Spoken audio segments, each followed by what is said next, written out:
Si on vous disait que tout ce qui se dit au niveau des réseaux sociaux peuvent avoir un effet et un impact sur le comportement des personnels de santé en matière de prescription des médicaments, qu'est-ce que vous diriez? Alors, c'est le résultat d'une étude qui a été publiée récemment qui a montré que tout ce qui s'est dit sur les réseaux sociaux autour du traitement du coronavirus en 2020 a eu un impact sur les médicaments qui étaient prescrits par le personnel de santé aux États-Unis en 2020, entre 2020 et 2021. C'est de ça qu'on va parler tout au long de cette vidéo. Bonjour à toi et bienvenue, je suis Russell Youssa, spécialiste en santé publique, et dans cette chaîne on parle de santé publique. Je partage régulièrement du contenu, je partage des concepts en santé publique, on discute également de l'actualité sanitaire, on parle également de nos différentes expériences en santé publique. Donc si tu es étudiant ou professionnel de santé, je t'encourage à t'abonner pour ne rien manquer sur nos prochaines vidéos. Alors aujourd'hui on parle d'un sujet important. C'est un article qui a été publié très récemment, la semaine dernière, sur la plateforme que vous pouvez facilement consulter, la plateforme qui s'appelle DMR Publications. C'est une plateforme qui, voilà, où on publie des articles qui ont trait à la santé informatique, l'infodémiologie. Donc, c'est très intéressant. Si vous vous intéressez à cette thématique-là, je vous encourage à consulter. Il y a donc un article récent qui a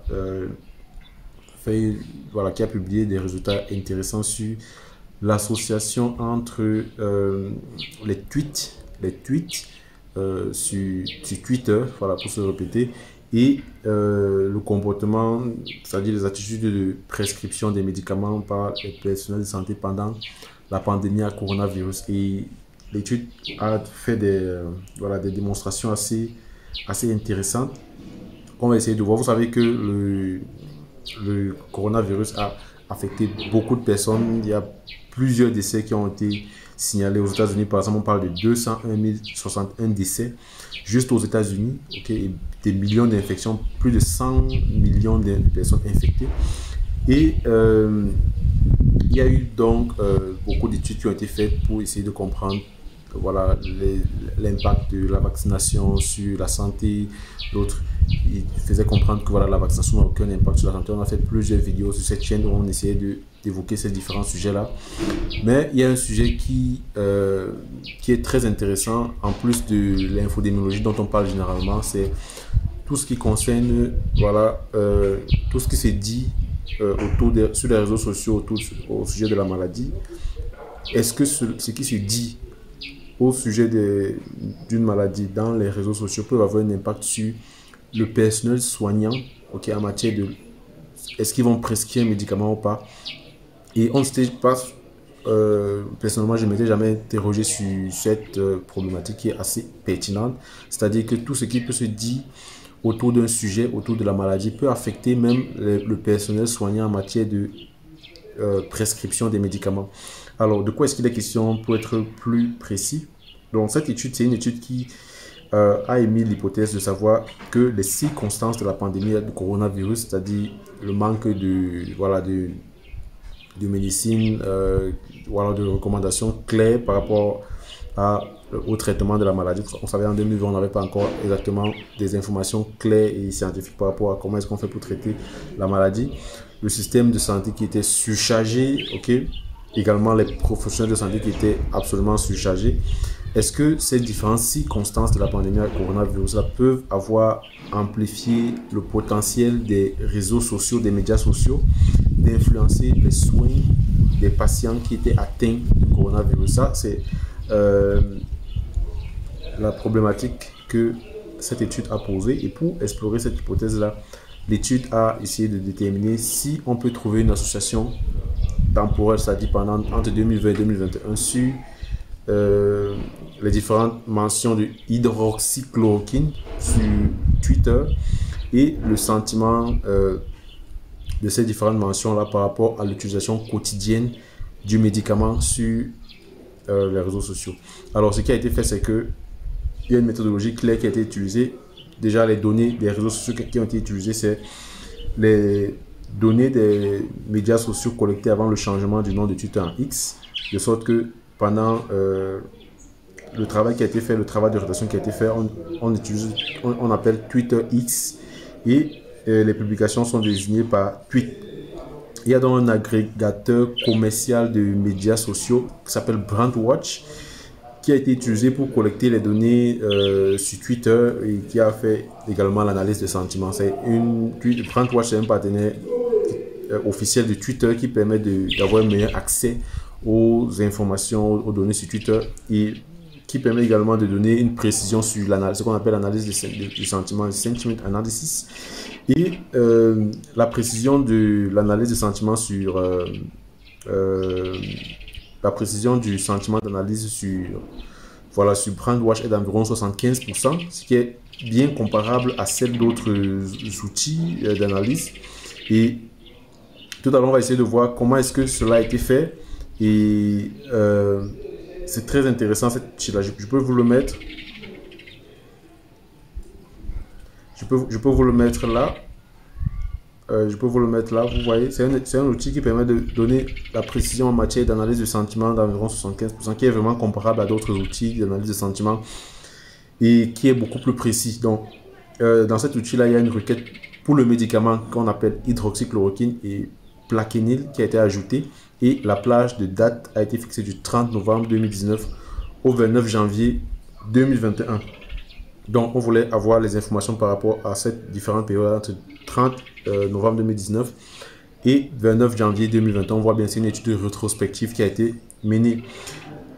Contrairement à d'autres outils qui s'appuient sur un dictionnaire de mots bons ou mauvais, le Brandwatch dispose généralement d'une bibliothèque qui est assez large, qui permet de se mettre à jour régulièrement, parce qu'on peut facilement essayer de comprendre le langage naturel. Et ce qui est fait, c'est qu'il y a des mises à jour qui sont mises en fonction de l'évolution des différents langages naturels qui sont utilisés. Donc, Brandwatch ne va pas va classer les différentes tweets qui sont donnés en matière de positif ou négatif, si et seulement si il est certain de la classification de ce sentiment, qui doit être faite, comme je vous l'ai dit, à travers la mise à jour du traitement qui est fait par le logiciel du langage naturel.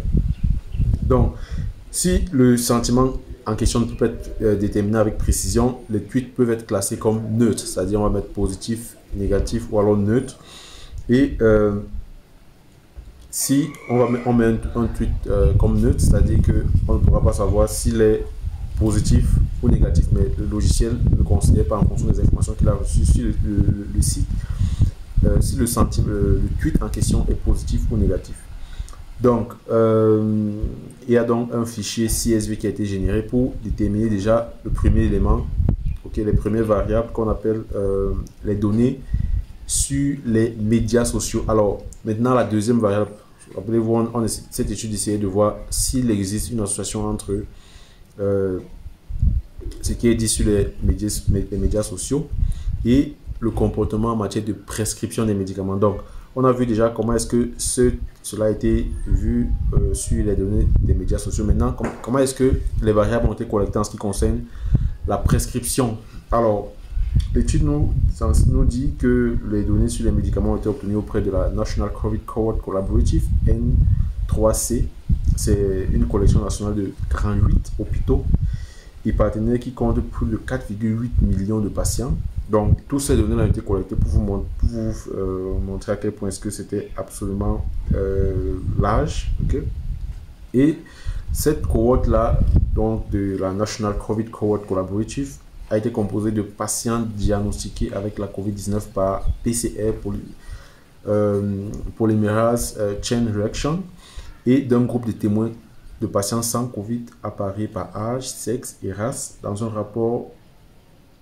Donc, cette étude, l'ensemble de la cohorte de 2020 a été utilisée pour capturer les nouvelles prescriptions d'hydroxychloroquine par jour, soit en milieu hospitalier, soit en milieu ambulatoire. Donc, ici, on essayait de voir quelles sont les personnes qui vont recevoir les prescriptions d'hydroxychloroquine par jour, que ce soit en milieu hospitalier, que ce soit en milieu ambulatoire. Et voilà, donc il n'y a pas eu de restriction quant à la positivité ou à la négativité du texte. On essaie seulement de voir quels sont ceux qui vont recevoir la prescription de recevoir dans l'hydroxychloroquine.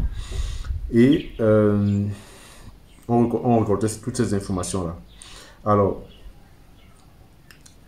ici, il faut noter que les données concernant l'âge, le sexe, la race des patients n'étaient pas inclus parce que les données du National COVID Cohort Collaborative n'incluent pas l'âge, le sexe, la race du patient ou bien la religion. Ça n'inclut pas cela pour essayer de protéger de manière éthique les informations des patients. Donc, il y a donc une base de données qui ont été collectées et ensuite, l'analyse a été faite. Donc, au final, il y a eu un total de 581 748 cas de patients confirmés atteints de COVID-19 qui ont été identifiés.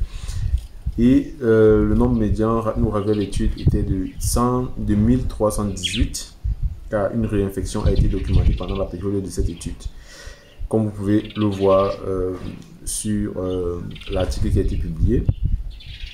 Alors, donc, et ce qui est intéressant de voir ici, c'est que on voit avec l'analyse qui a été publiée, les études de régression linéaire qui ont été faites pour essayer de voir quelle est l'association entre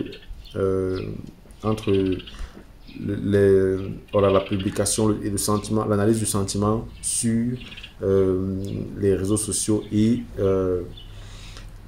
la prescription du médicament. Et on voit également que cette association-là est positive.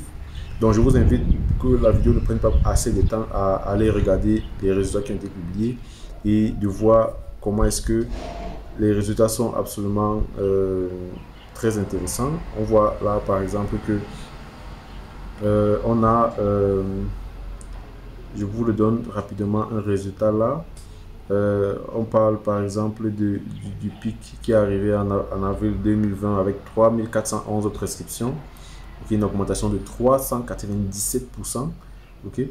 Et la mention hydroxychloroquine sur Twitter a également augmenté de 254 770 le 5 avril 2020. Et on remarque justement que il y a eu une association significative entre la mention du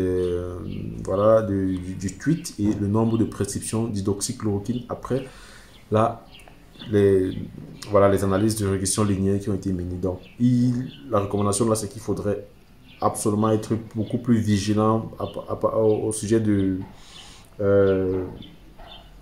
l'exposition souvent inconsciente qu'on peut avoir en tant qu'infirmier, en tant que personnel de santé sur aux médias sociaux qui souvent donnent des informations qui peuvent influencer nos sentiments. Donc, si vous êtes infirmier, vous travaillez dans l'hôpital, vous prescrivez généralement des médicaments, il faudrait savoir déjà que vous pouvez être vulnérable souvent de manière inconsciente à tout ce qui est dit autour des réseaux sociaux au sujet d'une maladie et que vous devez avoir pour principale source, pour principale référence les sources crédibles, les sources les plus importantes, les sources qui sont vérifiées, accréditées pour pouvoir prendre vos différentes décisions. Également, les managers doivent être conscients du fait que les personnels de santé sont exposés à ce genre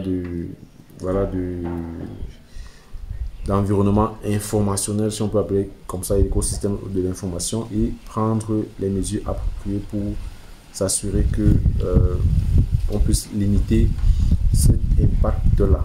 Voilà ce que je voulais partager avec vous dans cette vidéo. Dites-moi ce que vous en pensez. Je vous mettrai le lien de l'article au niveau de la description de cette vidéo. Nous, on se revoit pour une prochaine vidéo. Sentez-vous bien.